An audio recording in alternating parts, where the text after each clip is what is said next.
Nakakatuwa nga ang showbiz couple na sina Jericho Rosales at Janine Gutierrez.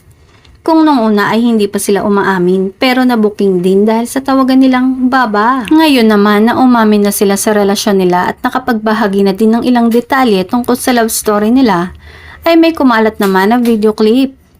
Ito ay kuha sa burol ng lola ni Janine na si Miss Nora Honor. May nagbuking na madalas daw pala ang tawag ni Jericho kay Janine ay asawa ko. Kapag may inaalok daw o binibigay sa aktor, ang isinasagot niya ay sa asawa ko na lang o di kaya ay pakibigay na lang sa asawa ko. Mag-asawa na nga kaya sila o mas gusto lang ni Eko na tawaging asawa ko si Janine.